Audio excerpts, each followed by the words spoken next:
Hello all welcome to our channel Anu foods. ఈరోజు recipe వచ్చేసి chicken పచ్చడి.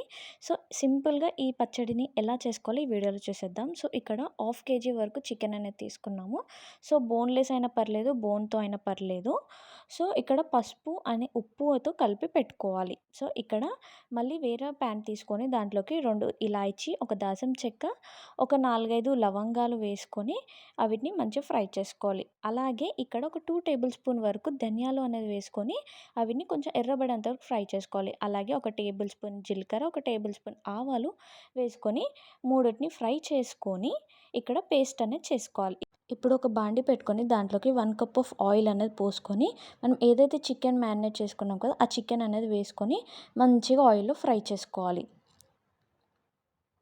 ఇంకా ఇలా మంచి ఆయిల్‌లో ఫ్రై చేసుకొని పీస్ అనేది మరీ ఫ్రై అనేది కాకుండా, మరీ మెత్తగా కాకుండా నార్మల్ స్టేజ్‌లో ఉంచుకోవాలి. సో, ఈ కలర్‌లో వచ్చేంత వరకు మంచిగా ఫ్రై అనేది చేసుకోవాలి ఆయిల్‌లో. సో, పచ్చి వాసన పోయేంత వరకు ఉంచుకోవాలి. సో, ఇలా తీసేసుకొని మంచిగా ఆయిల్ అనేది స్ట్రెయిన్ చేసేసుకొని ఒక కప్పులో పెట్టుకోవాలి. ఇంకా ఇప్పుడు అదే ఆయిల్‌లోకి ఒక 1 టేబుల్ స్పూన్ వరకు అల్లం వెల్లుల్లి పేస్ట్ ఫ్రెష్‌ది అనేది వేసుకొని మంచిగా కలుపుకోండి. చూసారుగా ఈ పీస్ అనేది ఇలా ఉండాలి. మరీ ఫ్రైడ్ కాకుండా, మరీ మెత్తగా కాకుండా.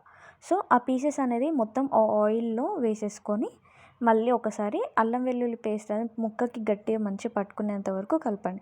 ఇంకా ఇప్పుడు మనం మసాలా అనేది పట్టి పెట్టుకున్నాం కదా! ఆ మసాలా వేసుకొని అలాగే 4 టేబుల్ స్పూన్ వరకు కారం, మీకు టేస్ట్‌కి సరిపడేంత సాల్ట్ వేసుకొని మంచిగా కలుపుకోండి. సో, ఇలా మిక్స్ అయ్యాక కొద్దిసేపు ఉంచేసి స్టవ్ అనేది ఆఫ్ చేసేసుకోండి.